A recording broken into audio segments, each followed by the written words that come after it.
So, I'm going to create another window. Alright? So, instead of, eto, kasi sa kabilang class to, no? So, I will close this, uh, this one, no? Pero don't worry kasi everything is ilalagay ko dun sa, sa file ko. So that you can able to have a source code in case na magkaroon kayo ng mga errors. Right? So, I think naka-share naman ako ng screen, right? So, okay, good. So, what I'm going to do is just click this open folder dito sa part na to. Alright, so once you have downloaded the Visual Studio Code, yung may kita niyo is merong welcome screen, then tas kindly X lang, tapos ito. So, make sure na meron kayong na-create na folder doon sa sa computer nyo. So, it depends on you kung gusto nyo ilagay sa desktop, sa documents, or downloads, or kung ano man. No? So, in my case, I will click open folder. In my case, nilagay ko siya sa documents ko. Tapos, pinangalanan ko siya ng Optimum Web Dev AM class kasi. No? So, meron din kasi akong PM. Alright, so, I will click this one and open it. So, para mapunta ako dito. Alright, so basically, ito yung pinaka-working directory ko. Alright, so I will close this welcome page ni Visual Studio Code. Right, so alam ko naman kung paano to gamitin. So right now, it's a empty folder tayo ngayon. Alright, or empty directory. So kailangan natin ng dalawang file to start a lesson, or yung mga codings natin tsaka kung para saan. So first, I'm going to create a index.html file. So kasi dapat laging merong HTML kasi siya yung pinaka-structure or para magamit natin yung iba pang lesson. So we need to have that. So in this case, I'm going to use Emmet abbreviation. It's a shortcut for creating a HTML5 boilerplate. So instead of this, nakita nyo, instead na i-type ko to isa-isa by adding a exclamation point. Just make sure na yung file nyo is index, or yung file name is .html. Alright? So merong IntelliSense na tinatawag, mag-open siya. Alright, so I will return. So, in just a matter of one line, or diba, exclamation point lang, we can able to generate a HTML5 boilerplate, which is tulad ng diniscuss ko sa inyo. Ito yung kailangan na meron kayo kapag mag-create kayo ng isang application or website. It's a HTML5. So, in this case, I'm going to change this one into arrays. Alright, so ano yung purpose nun? Para at least alam natin na itong file na to will be lesson for arrays. Okay, so title. Then, I'm just going to create an h1. Pangalanan ko rin siya ng arrays. Right, so I will return. So yung ginawa ko sa Emmet abbreviation. So I will teach you siguro, bigyan ko kayo ng idea kung paano siya ginagawa. So Emmet cheat sheet. Alright, so sa web development kasi uso yung cheat sheet. So, ibig sabihin natin yung mga lesson at kung paano gawin yung mga shortcuts. So, walang matalino sa amin. Todo aral lang kami. Todo basa lang kami sa mga cheat sheet.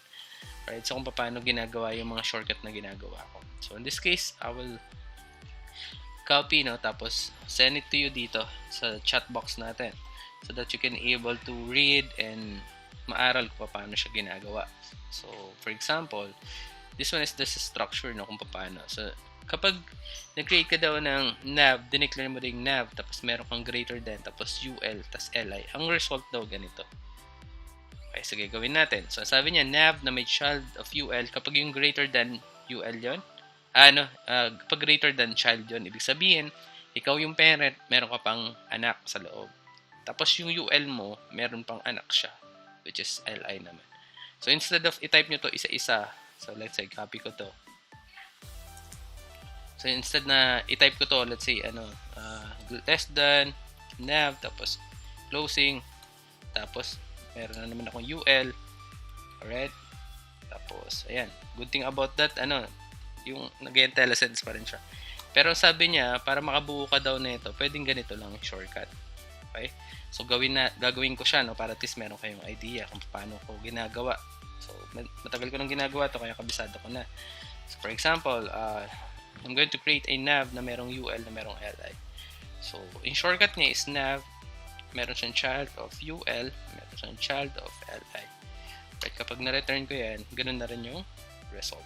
Okay, kasi sa web development and programming, we really parang value yung time. So, we don't want to spend more time on parang structure lang tapos ang tagal-tagal tapos 'di ba? Kasi more important is yung dapat mapaganan nyo and so on. So, that's why meron mga ganitong mga shortcuts. Emmet ang tawag dito. Tsaka by using Visual Studio Code is meron siyang IntelliSense so that you can able to parang generate yung mga madadaling mga kailangan. Alright, so in example ko lang so arrays, tapos I need to add a script tag. Script, alright. Tapos yung script ko, I need to add a source. So yung source ko, lagay tayong another file dito. Lagay natin dito is arrays.js file. So we're going to discuss yung arrays. Alright? So by using that JS file, tapos magle-lesson ako, i-console natin para maiintindihan nyo kasi this one is a programming language.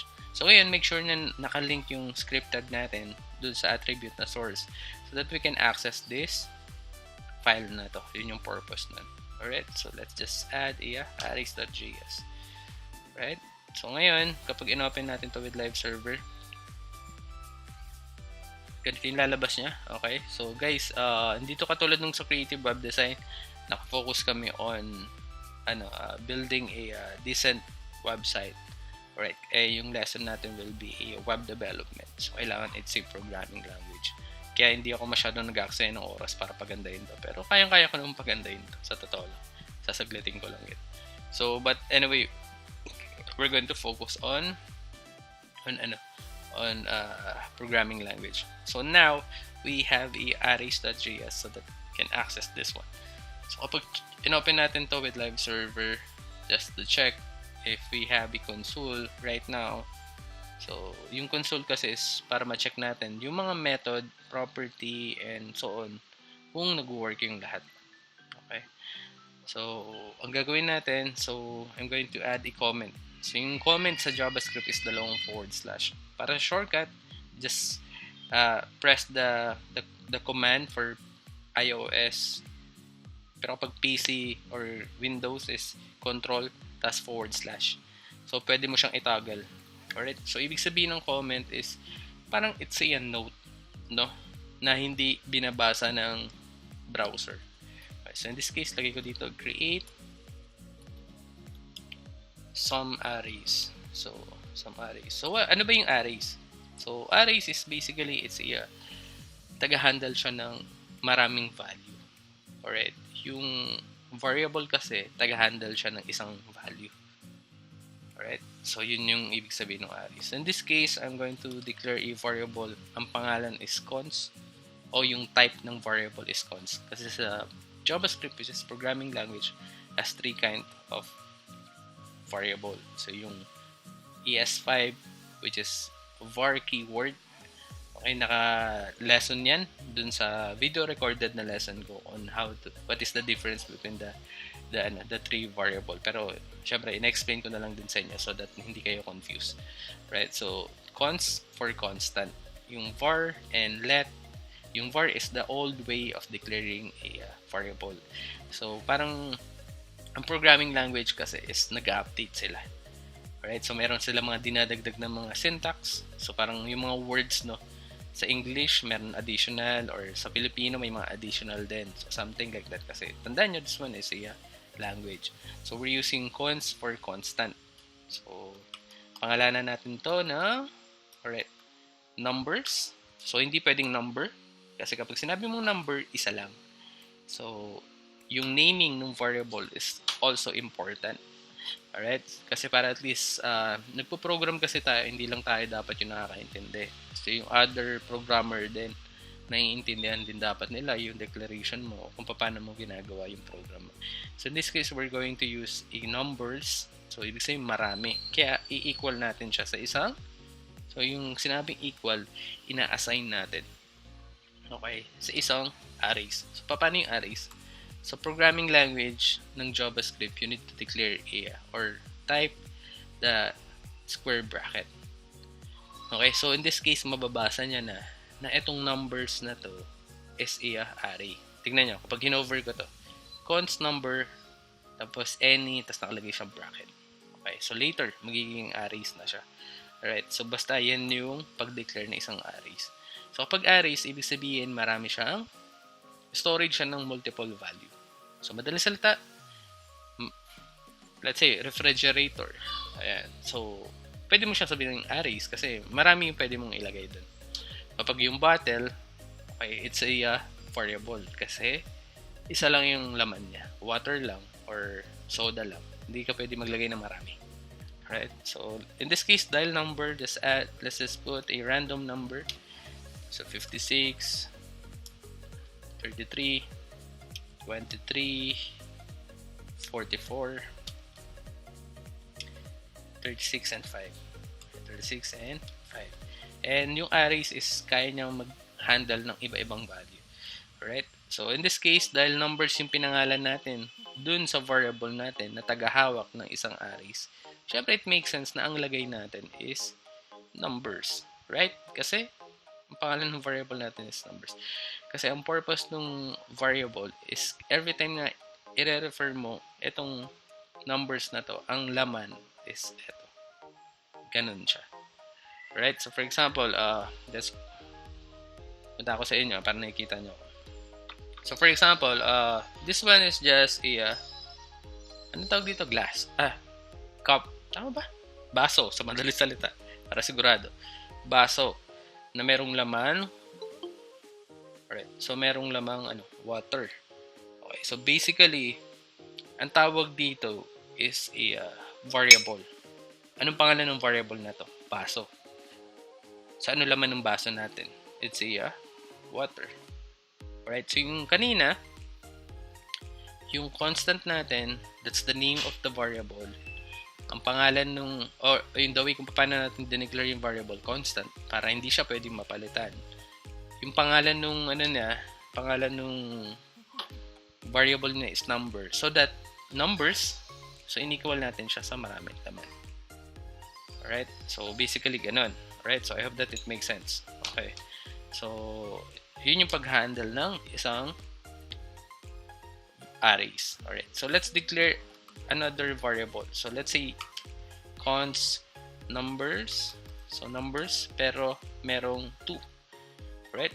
So ibig sabihin, itong numbers na to at saka to magkaiba na. Right? Kasi unang-una, meron siyang number tsaka magkaiba sila ng declaration.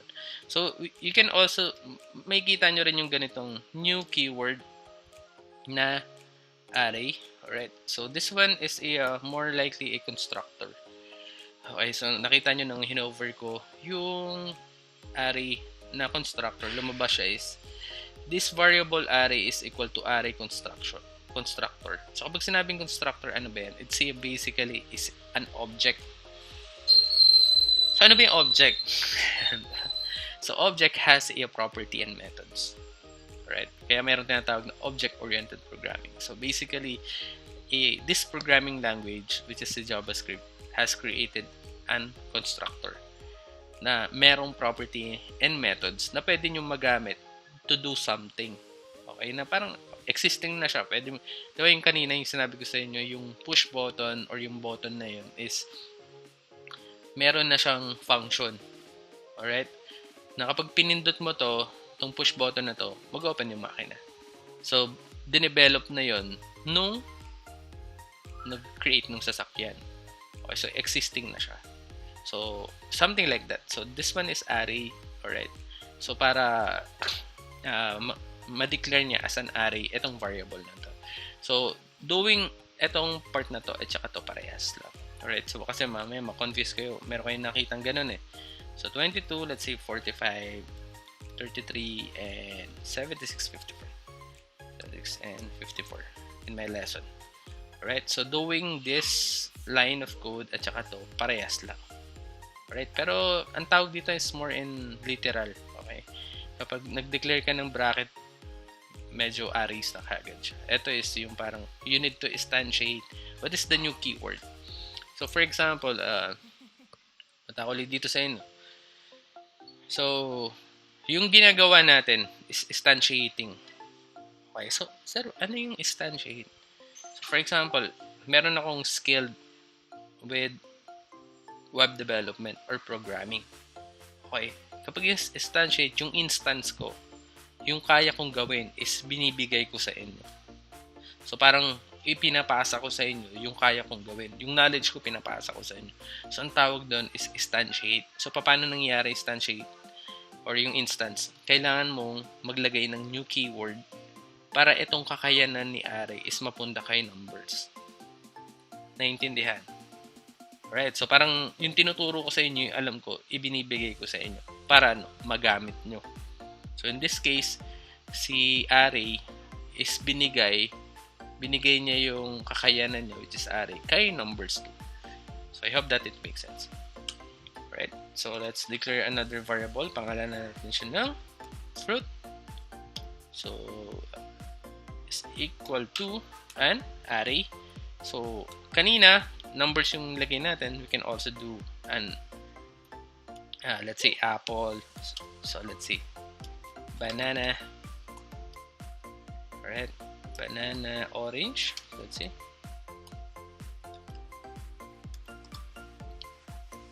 And the last one will be a pearl.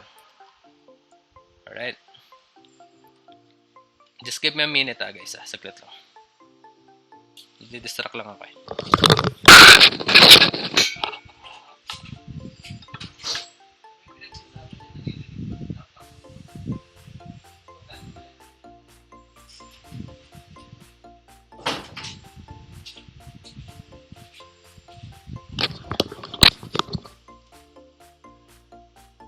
Ayun guys. Meron kasi ako naririnig na background. So, pinay-stop ko muna. Nadi-distract ako. Ayan. So, yan. So, basically, a variable contains fruits or fruit. Alright? So, meron siyang apple, banana, orange, and pear. So, basically guys, yung arrays is hindi lang number ang kaya niyang handle. Lahat ng data types. So, kapag sinabing data types, pwede siyang number, which is integer yun. String, kapag sinabing string, it will be like a character or letters sa madaling salita. So, kailangan, para maging string, kailangan nasa loob siya ng single quote. Alright, so I hope that it makes sense. So, ibig sabihin yan, string yan. Alright, so how about let's declare a variable const. Pangalan natin siya ng mix. So, from the word mix, pwede natin maglagay tayo ng halo-halo. Tulad ng sabi ko sa inyo, arrays can handle multiple value, hindi lang numbers, hindi lang hindi lang integer or string. You can also put any kind of data types. So I think I have a video recorded on the admin, right? I have video recorded on data types, yung prior lesson ko. Okay, so I will share it to you. We're going to create a YouTube channel para doon ma-put natin lahat yung para hindi nyo na rin dina-download. I will be the one to upload that the video recorded, and make sure lang guys na hindi nyo masayang yung mga ginagawa natin. So this training has a purpose. Okay? So let's continue. So since ang declaration ng variable natin is name is mix, so it's up to you kung ano yung mga gagamitin. Pero at least to make more sense, mix, edi halo-halo. So this one is numbers. This one is, let's say, hello, which is in the string, and a boolean. So ano yung boolean? So na-discuss ko yan during the data types. So boolean is a true or false, right? So in programming language, importante to, right? Kasi minsan ginagamit to kadalasan sa conditional statement natin. If this one is true, then do this. Else, do something else, right? So meron din tinatawag na undefined. So undefined is initialize mo lang walang value yung variable, right? Tapos meron din tinatawag na null. So what is null? Walang laman, alright? And kapag meron kayo nakitang curly braces, most likely ang tawag dito is object. Alright, so your object has a property and values. In this case, A is equal to 1. Then B is equal to 2. Alright, so ang tawag dito is object. Alright, so let's continue. So let's initialize let, pangalanan ko siya ng value. Alright, value. So, ibig sabihin, bakit, sir, ano yung difference between the cons and let? Okay, yung let is you can able to reuse the variable. For example, itong mug ko, guys, kahit lisa na. Itong mug ko, ang ginamit kong variable dito is hindi cons. Kasi yung cons is for constant. Okay? Sabihin, dapat ang nakalagay lang dito is water. Ang let is pwede mo siyang mamaya, let's say, meron akong soda, hindi lagyan ko siya ng soda. Yun yung let. Pwede siyang mapalitan yung value. So, in this case, let's say,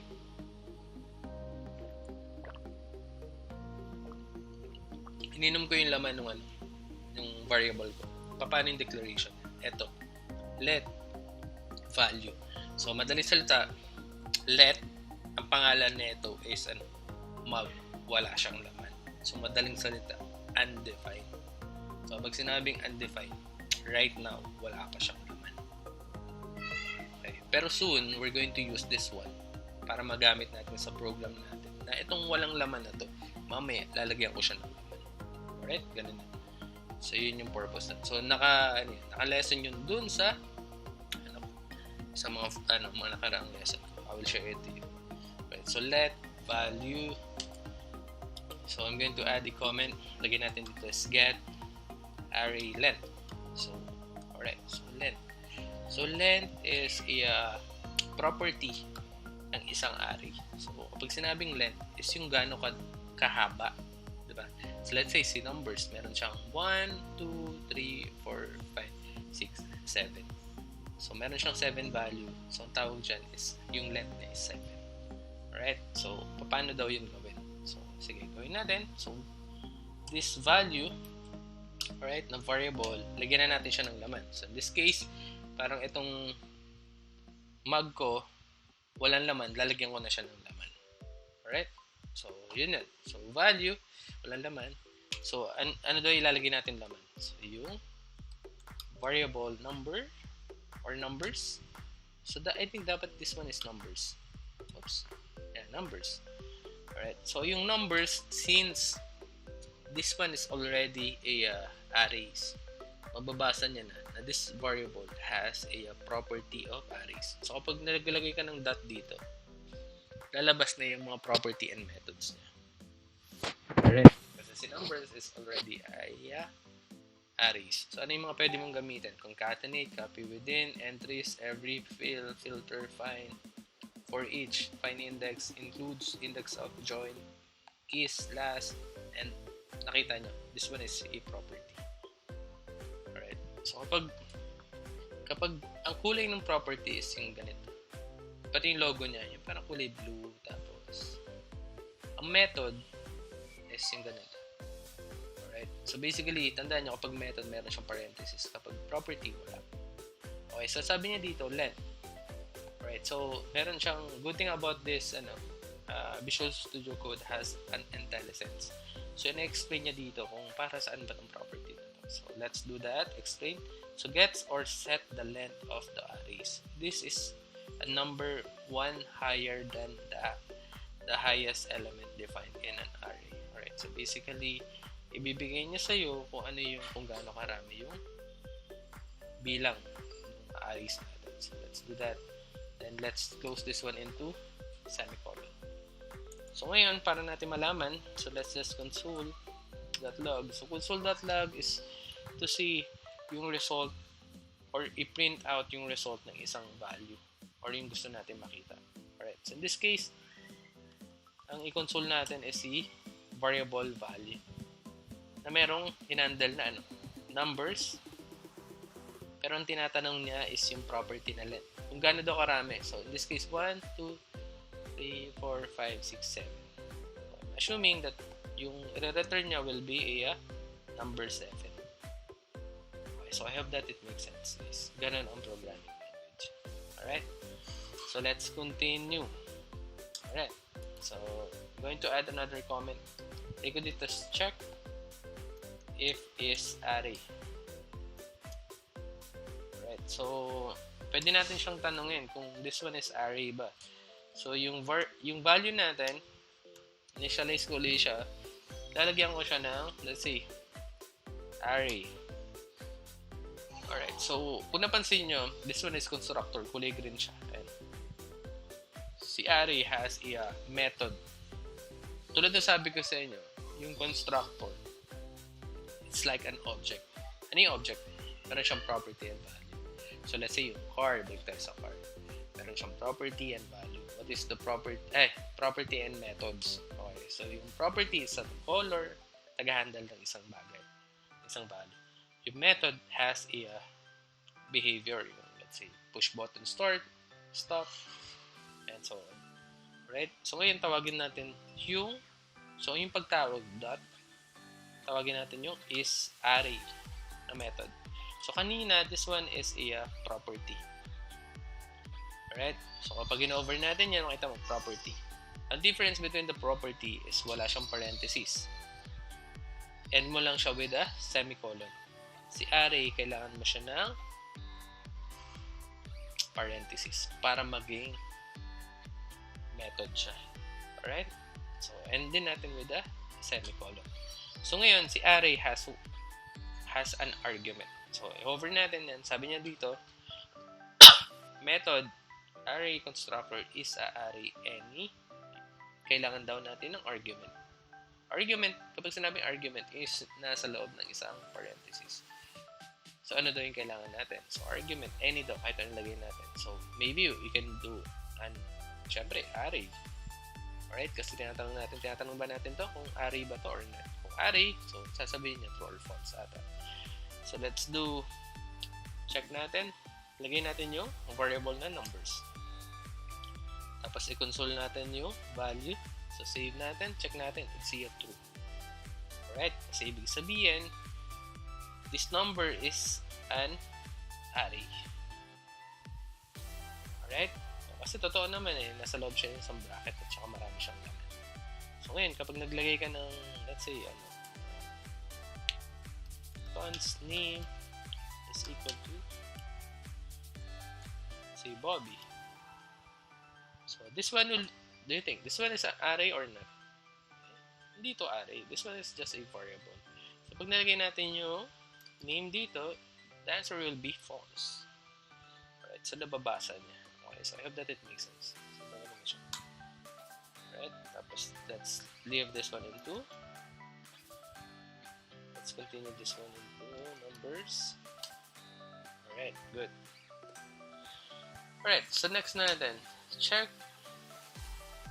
single value. Alright, so what if kung gusto natin makuha yung single value? Alright, so get single value. Get single value ng array. Alright, kasi ito madami ito madami naman. Paano kung gusto nyo kailangan nyo yung bawat value? So let's declare a variable or a value is equal to we have a numbers, right? Alright? So paano kung gusto mo daw kunin yung yung value ng bawat isa? So you can use bracket notation. Kapag sinabing bracket notation is you can able to get the value by in its index. Ano yun, sir? By in sa index niya. Kasi si array, maliban dun sa length niya, meron siyang tinatawag na index. The programming language, they are using mag-start ng bilang ng index with a 0. So, itong 43 na to, it's 0. Itong 56 is 1. 33 is 2. 23 is 4, and so on. Right? So, makukuha natin siya, ma-access natin siya by adding a index number. So, paano index number? So, let's just add a number 3. So, do you think, so let's just add a semicolon to end this expression or yung line of code. Yung number 3, sino lalabas yun? So, again, yung 43 will be 0. 56 is 2. 33 will be 43 is 0. 56 is 1. 33 is 2. 3 yung 23. So, let's save. Kinonsole natin yung value. I'm expecting that ang lalabas dito is yung 23. 23. Alright, so ibig sabihin, yung arrays gusto natin tawagin o kunin by bracket notation. So, ang tawag doon. So, tandaan nyo, kapag kukunin nyo siya with a index, mag-start lagi siya with a 0. Kapag length naman ang usapan, mag-start siya with 1. 1, 2, 3, 4, 5, 6, and so on. Alright, so pakita natin kung totoo pa. So, let's create another value is equal to numbers ulit. So, bracket notation. So, again, yung sabi ko sa inyo, yung pinakauna is 0. So, ngayon, 43 yung makukuha natin. So, katunayan na totoo yung sinasabi ko. 43. Right, so I hope that naintindihan niyo. So, sir, ano ba yung purpose na ito? Don't worry. Okay? Kasi lahat ng bagay na to, imagine niyo, no? When we learning a language dati, diba, parang, para saan ba yung mga words na yan? Para saan ba yung mga numbers, diba? Nung bata pa tayo, diba? Oh, basahin mo yan. Para saan ba yan? Diba? Kasi by doing that, gagamitin natin. So again, tulad ng sabi ko sa inyo, this one is programming language na para sa web development. So kailangan naman. Alright, so let's continue. Right, so numbers. So we're done with that. So how about, sir, I wanted to insert dun sa loob ng array. Right, so we can do that. So let's just add a comment. Lagyan natin ito, insert into array. Right, so ibig sabihin, dito sa loob ng array, pwede rin tayo mag-insert based on our program. Depende doon sa ginagawa natin. So for example, insert. So we have a numbers. Alright? So paano mag-insert? So let's say, bracket notation. So, kapag bracket notation, tandaan nyo by number, no? So, ngayon, meron tayong 0, siya yung 43, tapos yung 3 siya. So, gusto ko maglagay doon sa pangatlo. So, kung doon sa part ng pangatlo, eto, 0, 1, 2. So, dapat sumingit siya dito. Okay, so yung pangatlo is 2. Kasi 0, 1, 2. Alright? Okay, so in-access daw natin siya. Then, we can easily add a number. So, insert. So, ibig sabihin, yung pangatlo na part, papasukan ko ng 100. So, check natin. So, save natin yung value. 43. Oops. Wait lang. I think. Just give me a minute.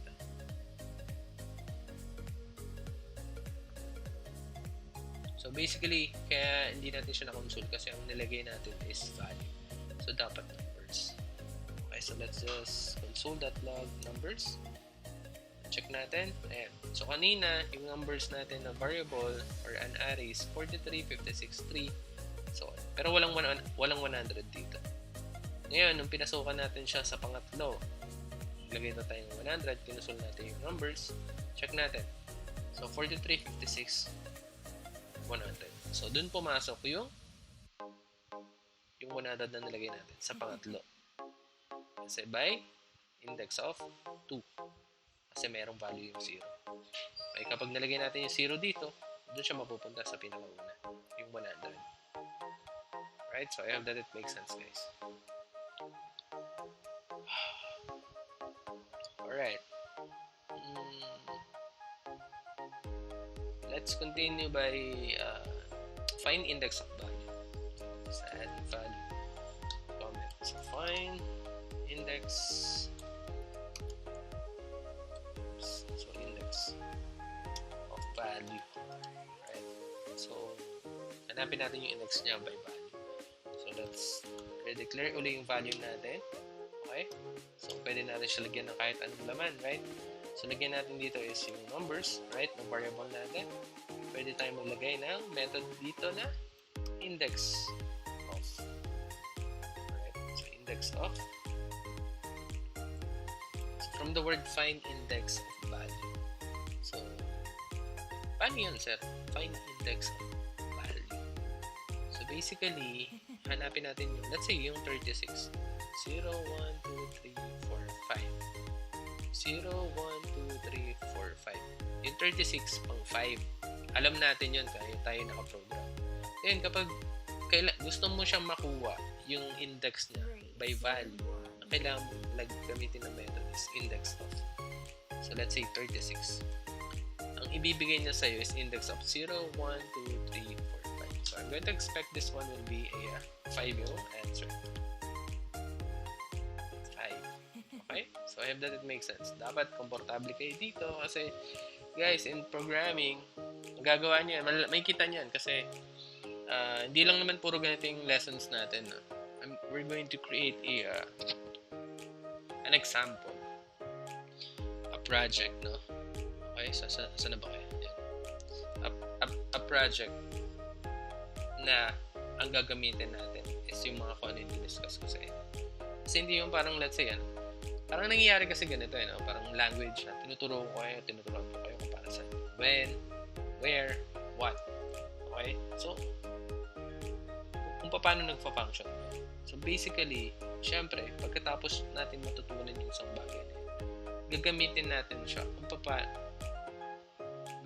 gagawa tayo ng isang project na magagamit lahat ng ito. Okay? So, para tapos magkaroon kayo ng idea. Let's say, tinuruan ko kayo para saan yung what, where, when. Kung para saan yun. Ngayon, gagawa ko ng isang paragraph na pwede kong gamitin yung mga words na yun. So, you're going to learn it by an example. So that yung brain nyo, parang naisip nyo, ganito pala yung paggamit. So that you can be able to create your own. Or you can use those, yung mga na-lesson natin, in web development. Kasi again, kailangan nyo matutunan itong mga bagay na to so that you can be able to communicate with a browser or yung computer, mamanipulate. Alright? So let's move on. Alright? So after that numbers, with that, okay? So how about mutating? Ano tinatawag? Mutating. So let's just add a comment. So, mutating. So tandaan nyo yung lesson natin is arrays. Right? Ang dami na ito. Okay, so mutating. So add on to n. So that's why importante yung mga comment kasi at least alam nyo kung para saan. So yung purpose ko, no, naka-record to, tapos I'll give you resources, lahat ng kinodes ko, ipupush ko sa GitHub so that you can be able to have a source code. Pero ang purpose ng source code is in case na magkaroon kayo ng mga issue, errors, mas madali nyo makita yung tamang way of coding. Okay? Pero hindi ito yung parang you just need to copy para lang ma-comply. Kasi at the end of the day, kailangan nyo makagawa ng isang project or an example na na-implement yung mga bagay-bagay. And it will be a collaboration. Okay? So it's a group kasi hindi siya magiging madali. Alright? So let's continue. Mutating. Add on to n. Alright? So ibig sabihin, meron tayong arrays. Gusto ko maglagay ako ng another value sa dulo. So ano yung gagamitin kong method? Alright? So meron mga available. So we have a numbers. Alright? So yung numbers, meron tayo tinatawag na push. So pag sinabing push, so it's a method na available na sa loob ng JavaScript na para sa arrays. Ayun nakalagay, arrays, numbers, push. So ano din yung argument niya? Kailangan mo maglagay na item dun sa numbers. Okay, so in this case, I'm going to push is in, let's say, integer of 250. So in this case, yung numbers natin has no any 250. Iba yung insert by bracket, diba? Ito push kung gusto mo dun sa dulo maglagay. So lagay natin numbers. Alright, so return natin, check natin. So basically nagkaroon na tayo ng 250 dun sa dulo. Alright, wala naman 250 dun sa dulo. Alright, so we can able to add using that push method. Alright, so importante ito. Right, so how about that? Kapag sa harapan, so let's just add a comment. Lagyan natin dito is add on to front. Okay. So, yung push, sa dulo siya malalagay. Paano kung dito sa harapan? Okay, so meron tinatawag na numbers dot a method of unshift. Ayan, so available na sila. Push, reduce, reverse. So meron tinatawag na unshift. So kapag unshift, it's a method, so dapat meron kang parenthesis. Ibig sabihin, ilalagay mo sa harapan. So anong number yung ilalagay natin? Let's just add a 120. So right now meron siyang 100 kasi dun sa ginawa nating insert. Okay? So save natin, kakaroon na tayong 120 sa harapan.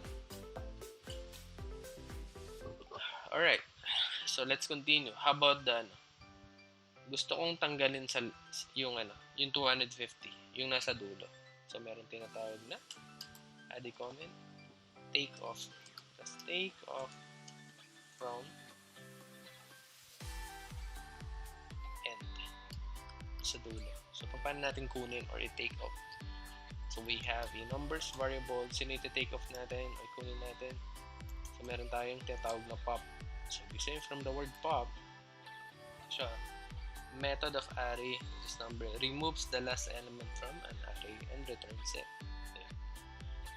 So, actually ito mga methods na to, tapos kapag chinek nyo with the IntelliSense, the good thing about the Visual Studio Code has a explanation kung para saan. Okay, ganito yung mga developer. Alright? So, sige. So, let's say gusto na daw natin tanggalin yung nasa dulo. So, this one has no argument. So, kapag sinabing no argument or parameter, wala siyang kinakailangan ng laman. Basta tawagin mo lang siya automatic, tatanggalin nyo yung nasa dulo. So in this case, yung nasa dulo is yung 250. So kapag sinave natin to, matatanggal na yung 250. So tawag doon is pop. So how about the sir, marunong na ako sa magpasok, ganyan. Paano na tanggal sa dulo? Paano na may sa harapan? Just add a comment para at least meron kayong idea tsaka maalala nyo kung paano sa. So again naman natin is take off from front. Okay? So kanina take off from end, pop. Ito naman take off from front. So mayroon tinatawag na shift. So sino yung tatanggalan natin? Si numbers. Kanina unshift, ito naman shift. So si shift para rin siyang pop na walang argument. Kapag sinabing walang argument, hindi kinakailangan merong laman sa loob. At yun yung pagkakadevelop sa amin. Sabi niya dito, nung in-over ko yung shift method sa isang array na merong shift, so which is ito nakalagay number, remove the first element from an array and returns it. So right now, hindi pa natin sinisave, meron tayong 120. Kapag sinave natin to, yung program natin, matatanggal na yung 120. Katulad na itong method na to. So madaling salita guys, yung inaaral natin, it's a programming language. Tapos, the good thing about this is, meron na mga available na mga object, property, methods sa isang language. So, they parang dinevelop na nila, na iniisip nila na okay, ito yung mga maaari nyo gamitin. So for example, isa sa kotse, meron na siyang push button. Alright? So, pero as a developer, as an engineer, you can also create another one. Okay? So hindi ibig sabihin na yun lang, ay mag-stick ka na lang doon. Pero at least alam nyo na kapag pinindot nyo yung push button, bubukas yung makina. So parang ganun din. Pero as an engineer at saka as a developer, by learning this programming language was allow you to create your own method and function. May parang madaling salita, kapag may pinindot na isang bagay, merong mangyayari based on your gusto nyo mangyari. Yung mga application like Grab, o ano pa, diba? Kapag click nyo yan, meron kayong magagawa. So, ang mga gumawa nun is yung mga software developer, web developer, and so on. Okay. So, yun yun. So, lahat ng developer, they started a programming language. Iba yung creative web design. Let's say, just as structure. Right? So, I hope that it makes sense, guys. Naintindihan nyo kung paano. Right, so let's just finish siguro yung lesson for the arrays, no? Kasi madami-dami. Kaya after this, I'm going to have a lesson for ano naman, sa panghapon. So I will record it. Continue ko to sa kanila. Ibibigay ko na lang din sa kanila to. Kasi re-record ko. Tapos ito naman din ibibigay ko sa inyo. Right, para at least marami tayong matakal. Kasi guys, sa dami nito, kung uulit-ulitin ko lang yung lesson. Kasi ito. Tapos ulitin ko ulit. Nako, kulang yung oras natin para maintindihan nyo yung mga bagay-bagay. So, hindi naman basta pwede ko lang gawin na hindi ko na-explain sa inyo. So, I'm assuming na lahat kayo na nag-attend at saka yung mga kapanood na itong record na ito is maintindihan nyo mabuti kung para saan. Kasi this one is programming language. Hindi pwedeng hindi nyo alam. So, let's say yung what, hindi nyo alam yun. Diba? Paano kung magtatanong? Where, kung saan? Diba? So, lahat basically push, ship, pop, and so on. Para pa lang to sa method, para lang sa arrays. Ang dami pa nito. Right? So, I hope that it makes sense, guys. So, let's move on with a splice. Right? So, let's just add a comment. Lagay natin dito is splice. So, from the word splice, meron ka splice, tatanggalin. Right? Splice value. Hatiin, something like that. So let's just add a numbers. So we have a arrays numbers. Lagyan natin siya ng splice. Alright? So it's a method. So basahin natin. Alright? So method arrays. Splice start with number. Okay, so yung una is kung sino yung i-delete niya. Delete count, so number. The second argument will be a number din sa array. So, sabi niya dito, explanation natin. So, dapat ganito rin kayo. Over niyo yung method, tapos basahin. Removes element from an array and, if necessary, insert new element in their place. Returning the delete elements. Alright, so, dali salita, meron siyang dalawang argument. Okay, so, first, yung numbers natin, i-comment ko yung mga kasi kung napansin nyo, nagkaroon na siya ng 100 and I think I wanted to be, let's start with this, clear natin to. Tanggalin muna natin yung mga other so i-comment ko lang para clear yung natin. So mag-start ulit tayo with these numbers. 43, 56 yan. Kung ano yung nakalagay dito.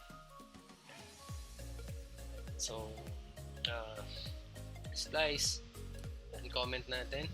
So splice has two arguments. The first argument will be a let's see, this one I think a index or length. I think this one is length, tapos 3. And sabi niya, start with number delete count. Sige, ipakita ko muna sa inyo para ma-explain. So 1 and 3 for example. So ang natira is 43, 44, 36, and 5. Which is, yung original natin is 43, 44, 36, and 5. Ayan. So basically, ang tinanggal niya this one. So ang natira is 43, 44, 36, and 5. Tama? 43, ayan. So ngayon, ang sabi natin, nag-start tayo with 1. So basically, yung first argument will be an index. So, alam niyo naman na yung una is 0 siya. So, ngayon, ang sabi ko dito is 1. So, nag-start siya dito mag-delete. Okay, so yung ilang length daw, this one will be a length. Yung 3, so 3 beses. So, start siya with the index of 1. Pero, magbibilang siya ng length kung gaano karami yung tatanggalin niya. Nag-start siya with 1. Alright, 56, 33, and 23. Kaya ang natira is 43, 44, 36, and 5. Alright, so ngayon, let's say mag-start tayo with a 0. So, na-assume ko na yung 43 matatanggal hanggang this one. Or no, kasi it's a length of 3. So, 43, 56, and 33 matatanggal. So, mag-start siya with a 0. Pero ang tatanggalin niya daw na length is 3. So, ang matitira is 23, 44, 36, and 5. So, check natin. 23, 44, 36, and 5. Right? So, that's, ang tawag dito is splice. Alright? So, saan ito ginagamit? Ginagamit. So, during the, yung kapag nag-ano tayo, nag-develop tayo ng isang a project. Okay? So, grabe kapag programming language. Yung kailangan talaga literal na alam nyo. Kaya kung napansin nyo, medyo yung yung the way ko paano siya dinideliver. Hindi ko kagad basta lang ma-explain. Kasi kapag hindi nyo ito naiintindihan, hindi nyo ito kahit kailan magagamit. Okay, so that's why this one is more serious, no? Compare with the creative web design. Kasi creative web design is just declaring it just an HTML, a framework pa, tapos dinesign mo lang, so on, so on. Dito, iba to, ibang usapan.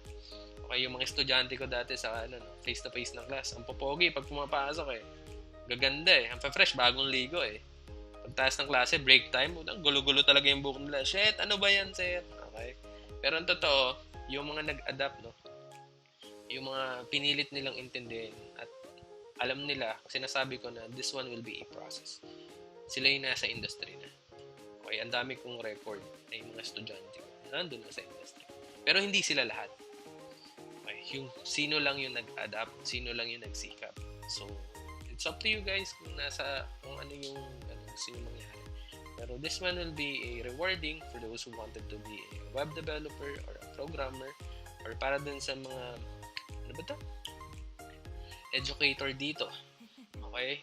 So, yung trabaho natin is to transfer those information sa mga students natin. Kasi by doing that, we minimold natin sila at binibigyan natin sila ng proper skill information. Okay? So, napakahalaga ng pagiging teacher. Okay? So, huwag natin silang hayaan na diba? Hindi matuto.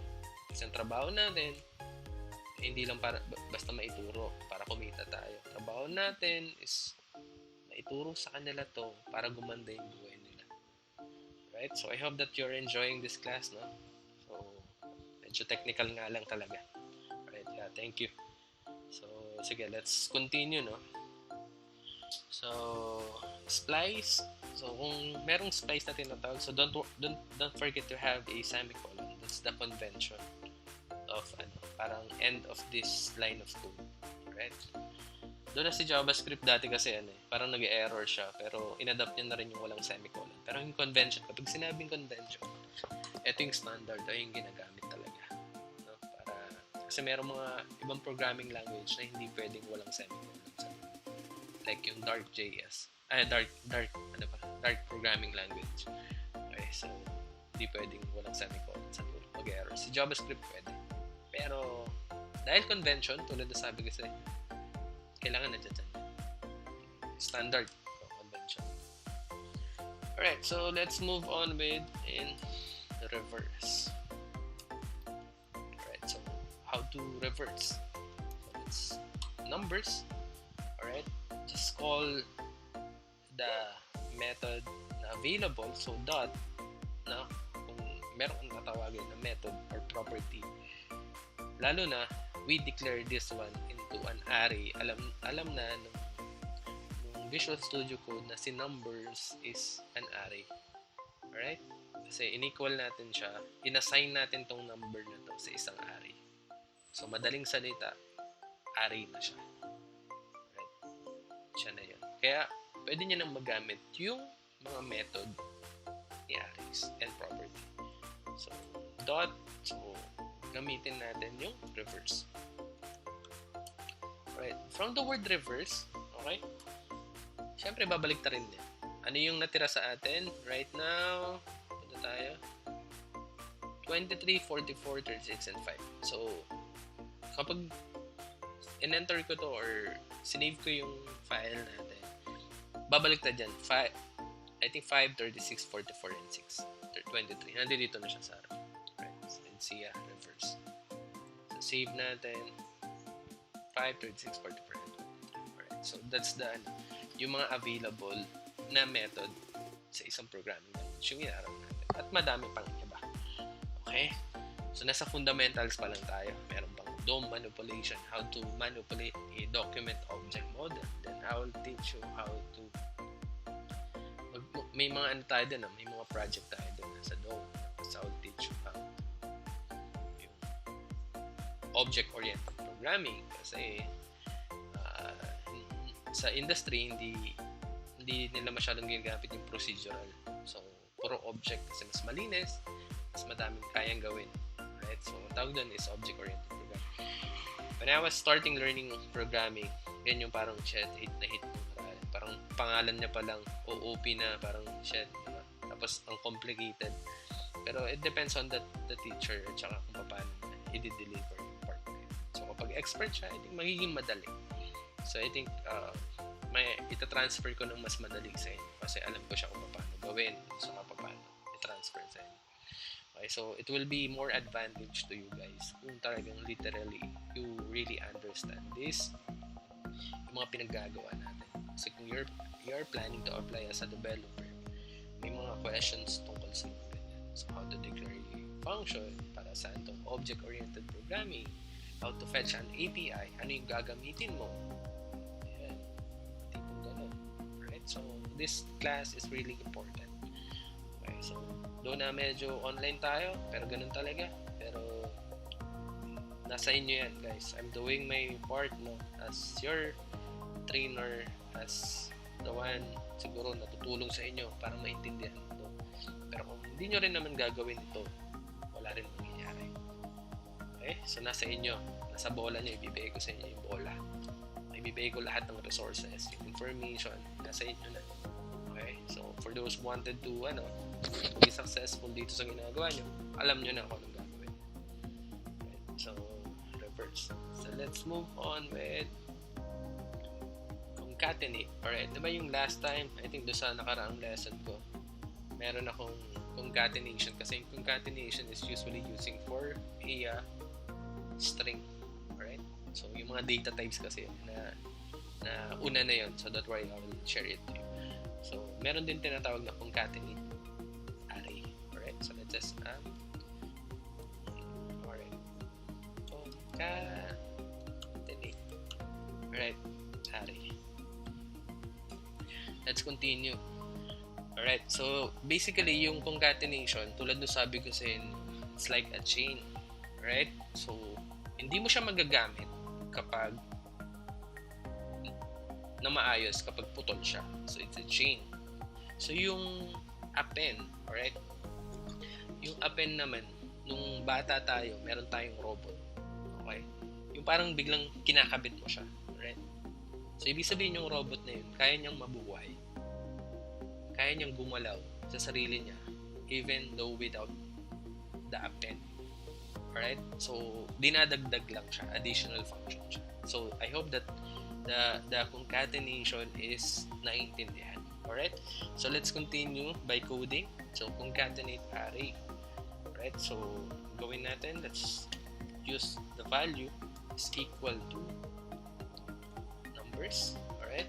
So, yung numbers, dahil method siya, so dot, gamitin natin yung method. So, ano yung mga available? Reverse, shift, arrays na. Kung ano yung mga nagamit na natin.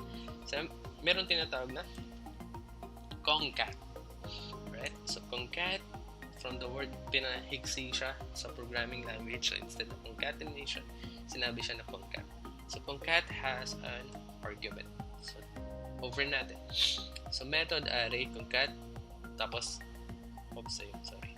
Ayan, meron siyang argument sa parenthesis, sabi niya dito, concat array. Alright? So, sabi niya, combines two or more arrays. Alright? So, ibig sabihin, by using this concat na method, you can able to combine two arrays. Right? Kasi kanina, yung ginawa natin kanina is isa-isa, nag-put tayo ng nag-push tayo, nag-unshift tayo, di ba? Para madagdag. What if kung buong array ilagay natin, parang i-join natin sila, pagsamahin natin sila. It's like a chain. Alright, hindi append to. Iba yung append kasi yung append, mas mataas yung parent. Okay? Mabubuhay siya kahit wala yung ina-append. Pero yung concatenation, magka-level sila. Join. Alright? So, importante to. So, ang gagawin natin, we have in numbers. Tapos, naalala nyo, we have numbers too. So, let's just copy and paste in dito sa loob. So, that's the argument. Yung argument daw is an array ulit. Okay? Para mag-combines 2 or more arrays. So, in this case, let's check the value of this ano ba to? Variable na to, which is pinagsama natin. So, I'm going to assume that this 43 blah blah tsaka to is magsasama-sama. Check natin with dun sa program natin. Ayan na. Magkasama na sila. 5, 36, and so on. Alright? So, I hope that it makes sense, guys. Yun yung purpose na. And kapag hindi nyo alam to kahit kailan, hindi kayo makakapag-program ng isang application. That's why, ganito ko kung paano i-deliver to kasi sayang. Okay? Not just for the sake na matapos to. Gusto ko matutunan yung mabuti ng maayos. Alright? So, let's just add a sorting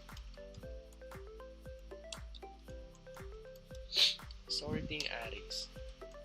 Alright, so how to sort an array. So we have a value. So para at least ito yung i-ano natin, i-console natin, check natin kung everything is nag-work. So meron tayong fruits, right? Equal natin, sorry. So yung fruits pinasok natin sa value para makita natin yung output. Yun yung part nun kasi yung console is to check the value kung ano yung pinoprogram natin. Alright, so we have a fruits. Ayan, na ang laman is apple, banana, orange, and pear. So sabi natin dito, sorting. So paano yung sorting? So dapat pag natin sila, let's say A, B, C, D, 1, 2, 3, 4, ganun. Yun yung sorting. So gusto mo yung naka-order. Okay, yun yung sorting. So ang gawin natin, let's use the existing method sa loob ng JavaScript for array, which is sorting. So sabi niya dito, sort a function used to determine the order of the elements. Tulad nung sinabi kong explanation sa inyo. It is expected to return a negative value if first argument is less than second argument. 0 if they equally and positive value. Otherwise, if omitted, the elements are sorted in exceeding and above. Alright, so kapag inumit daw, basically, masusort, mamaya explain ko na sa inyo, literal kung paano. Right? That's why importante yung pag developer ka, dapat nagbabasa ka. Okay? Para at least naiintindihan nyo isang bagay. Okay lang yung mga kumukopya. Okay? Eto nga, madali salita, cheating na to, diba? Kasi ni-inform niya sa'yo kung para saan, diba? So, pero by iniintindi nyo kung para saan, you can able to create a program by using this mga method na to na available. Right? So, sort. Alright, i-sort natin. Check na natin. So, sort. Tingnan natin. So, apple, banana, and orange, and pear. Okay, so, parang ganun pa rin naman. Alright, kasi yung pagkakasunod-sunod naman, A, B, O, and P. I think mas nauna pa rin naman yun. Kahit pag baligtarin natin to. Let's say, yung apple. Tanggalin natin. Tapos, lagay natin sa dulo. Okay? So, kahit nandoon yan, apple, banana, and orange pa rin. Kasi alam naman natin, yung A, yun ang dapat mauna. Yun yung method na sort. So, I hope that it makes sense. Alright? So, dapat naintindihan nyo dapat talaga. So, how about na, meron pa tayong isa pang, let's declare a value. Okay? Para makonsole natin. Gamitin naman natin is yung numbers natin. So, we have numbers, right? Right? So, yung numbers natin, ito, actually, sinama pa natin ito. Kasi, kinungkat natin silang dalawa. Alright? So, basically, ang dami ng numbers na yan. So, we can do sort. Okay, sige, try nga natin. Dot sort. Check natin. 23, 36, 44, and 5. So, bakit nagkaganon? Kasi in-splice natin. Comment muna natin. Sige. Makita natin. Ulit natin. So, 23, 33, 36, 44, 44, 5, at saka 56. Sir, bakit ganun? Kala ko ba isusort niya? How come 5 pa to? Tas mas nauna pa yung 23 sa 5. Okay? So, kasi in programming, kailangan you are curious. Bakit? Para saan? Ano nangyari? Sa amin nga, kapag programmer ka, kapag nag-work yung isang program, parang nag-iisip kayo, paano kaya nangyari? Kapag di nag-work, bakit kaya? Laging questions. Okay? So, you dapat you are curious about kung ano yung nangyayari. So, paano nangyayari? So, bakit? Alright? So, in this case, sinort niya by first number. So, yung 2, yun yung pinakamababa. Kahit pa sabihin mong 23 yan, yung sort na method, ang isa-sort niya lang is yung unang number. Alright? So, 2, 3, 3, 4, 4, 5, tsaka 5. Right? So, basically, ganun yung pag-sort nung method na to. So, what if, sir, gusto ko kasing i-sort is by yung by number talaga. Yung mauna talaga is yung pinakamababang number. Tapos hanggang papataas. Alright? So, pwede rin naman. So, we can create a function for that problem. Alright? So, let's use comment natin. Use the compare function. Alright? So, we're going to create a function na kapag ganito ng usapan. Alright? So, let's declare a value para mamaya ma-console natin. This is yung value para makita natin yung result. It's equal to numbers. So, numbers. Then, tulad ng ginawa natin kanina, sort. However, itong sort na to, alam naman natin yung result niya. Ang gagawin niya lang is sort niya by first number. Ang gusto natin is yung buong whole number. Okay? So, itong sort na to has an callback function. Alright? So, sabi niya compare function, fn function. Alright? So, we can add a function keyword dito. Pag mag-create ka ng function, kailangan meron kang parenthesis and curly braces. Alright. So, this function, pwede natin siyang lagyan ng parameter. So, ano yung parameter? Siya yung lalagyan ng isang para siyang madaling salita, say argument or variable, lalagyan siya. Okay. So, we're going to use a name of x and y. Madalas yan, x and y, a and b, 1 and 2. Basta something like that. Alright? So, ganyan. So, basically, yung una, siya yung tag-handle siya yung x. Yung dulo, siya yung y. So, siya yung argument. Okay? Yun yun. Doon sa sort. Ngayon, let's just return the x minus y. Okay. So, ngayon, by minusing the argument, okay, which is yung laman niyan is yung numbers, siya yung una at saka yung dulo, kukunin niya yung pinakamababa tapos i-return na yun into naka-arrange siya by whole number na, let's say 5, blah blah and so on. Try natin. Save. So, 5, 23, 33, 36, 44, 43, 44, and 56. So, by creating this, a callback function. Alright? So, I hope that makes sense. Alright. So, let's move on. Tapusin lang natin to and then we're going to end our lesson. Okay? So, tapos na tayo dun. So, reverse sort. I think pwede rin natin siyang i-reverse. Copy nga natin to. Kanina kasi is, this one is, yung proper niya, di ba? X minus y. Kapag reverse, ilipat natin to. This one is y minus x. Right? So, tingin ko dito is magbabaliktad siya. 56, 44, 43, 36. By yung argument na to is pagpalitin. Right? So, lagyan natin yung comment dito. So, reverse sort. Right? So, guys, kindly just be patient kasama to sa process. Okay? So, I just wanted to be clear with you.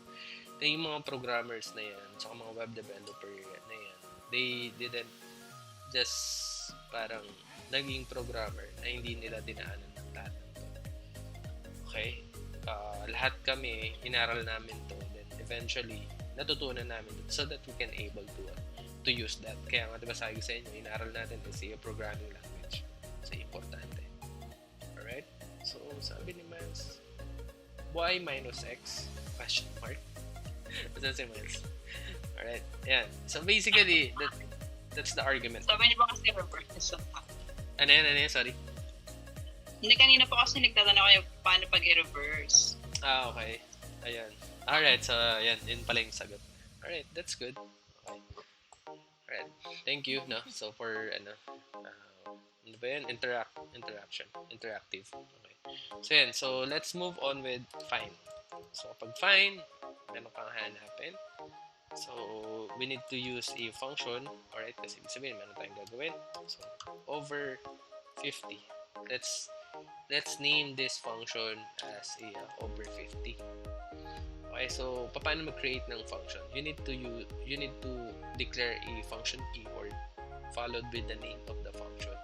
So this one is just a naming, no? Katulad ng ginawa ko nito, hello, or yan. So dapat yung ginagawa nyo laging function name is relevant dun sa dapat mangyari kapag tinawag siya. Let's say, diba, yung push button, diba? Alam natin na kapag pinindot mo yun, push button start, mag-start yung akin. So this one will be just over 50. Okay, so I think meron tayong dito na gagamitin. Right? So ngayon, ang gawin natin is this over 50, we're going to add a argument. So tandaan nyo, yung argument is like a nag-handle siya ng isang value. So madaling salita, para siyang property sa isang function. Okay? So ngayon, we're going to just return. Okay? Yung return, from the word return, kapag tinawag natin itong over 50, kung ano yung nasa loob ng curly braces, which is blocks of curly braces, yun yung mangyayari. So in this case, we just wanted to return with this variable num. Okay? So nakita nyo, kanina hindi siya nag-highlights kasi para magamit mo siya, ayan, pag tinanggal ko, okay, so ibig sabihin, this one is just a parameter. Ayan, sabi niya, num is declared but its value is never read. So ibig sabihin, dineclare natin yung variable na yun, pero hindi kahit kailan mababasa yung value niya kapag hindi mo siya tinawag.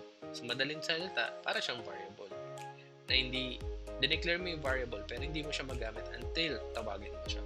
So ngayon, lagyan natin siya ng num. Alright, so tinawag natin siya, tapos this num is greater than 50. Alright, so ano yung magiging answer neto? So kailangan natin tawagin yung function na to. So parang yung yung push button natin, no? Kailangan natin siyang tawagin. So in this case, para matawag siya, let's just add a value para at least ma-console natin siya kasi lagi natin kinonsole yung result ng ginagawa natin. So, ang gawin natin, so, tawagin natin yung numbers natin. Alright? So, which is, alam natin yung numbers natin has which is array. So, madaling salita. Alright? So, dahil itong numbers na to is array, pwede natin siyang gamitan na method na find. Alright? So, yung ipa-find natin is yung argument natin is yung function na over 50 na mayroong hinahanap na parameter na num. So, ibig sabihin ng number. So, kahit ano yung lagay mong number dyan. So, tawagin natin to. Okay, hanapin niya daw. So, ngayon, hindi dapat num yung nakalagay dito. This argument this one is just a variable o taga-handle siya ng value. Kapag tinawag mo yung over 50, kailangan mo maglagay ng argument or parameter. Okay, so in this case, ang hinihingi niya daw is number. So, kailangan natin wait lang totoo. Sige nga, save ko lang alright, so false is not okay. It's not a function. Array find over 50. Ayan, 56 ang lumabas. So, kapag sa find pala, hindi mo kailangan hindi mo kailangan lagay yung declaration ng parameter. So, kapag tinawag mo yung over 50, i-return na lang yung greater than 50. So, parang hinahanap niya, okay, yung number na to, merong yung greater than 50 dito. So, ano ba yung greater than 50 dun sa numbers? Which is 56. Kaya yun yung medyo complicated ng konti, pero siguro sa mga susunod pa natin mga lesson, lalo na kapag nag-focus na tayo on the function. Kasi right now naman, ang lesson pa lang natin is yung arrays, kung paano siya ginagamit. So in this case, we're using arrays, tapos yung find na method, alright? So predicate, numbers, alright? So i-return na yung ganun. So basically yun. Pero kapag nandun na tayo sa function declaration, kung paano nag-work yung function, I think mas madali yung maintindihan. Just slice pa konti-konti lang muna tayo. Alright, so I hope that this one is naintindihan nyo. Just imagine we just spend time with an arrays. So I think dito natatapos yung lesson natin for today, kasi yung synchronous natin na lesson will be start at 9 a.m. up to 12 p.m. Okay, so just make sure na dapat hanggat maaari nandito kayo, pero kasi this one is recorded, pero iba pa rin yung may presence kayo dito. Okay, tapos lahat ng ginagawa ko kailangan nyo rin codes, kaya naka-record to. Yun yung purpose nun. Pangalawa,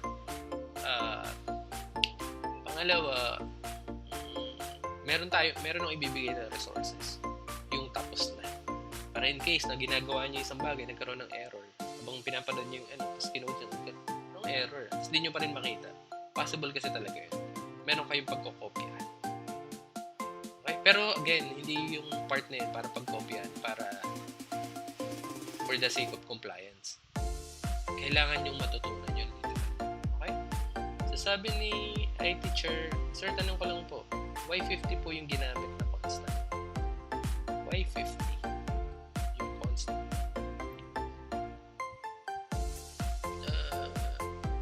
Basically, we just nire-return natin is yung greater than dun sa number. Alright? So, this over 50, ang ire-return niya is laging over dun sa 50. So, I think, kapag less than, yung mababa naman sa 50, which is, kasi, in this case, marami tayong, eto, isa lang yung yung 50 natin dito. Kapag tinanggal natin ng 56, for example, para mas maintindihan natin. So, greater than 50, I think ang pinakamataas, wala na. I think, sige nga, check natin. Undefined na siya, alright? Kasi wala na siyang makitang pinakamataas dun sa 50. Kasi ang hinahanap natin is yung greater than 50. Pero kapag less than 50, tingnan natin yung lalabas. So, it's say 44, yung pinakamababa. Alright? So, yun yung concept. Itong pagre-return. Alright? So, basically, this is fine. Ito yun. Technically kasi, hindi lang ito yung nangyari dun. We're also using this find. So, sabi niya, array method, predicate. So, hinahanap niya yung pinakaunang index na numbers na dun sa pinakaunang either dun sa nare-return yung value. So, in this case, 50, hanapin niya yung pinakauna. Kapag na-less than mo, doon na lahat sila less than.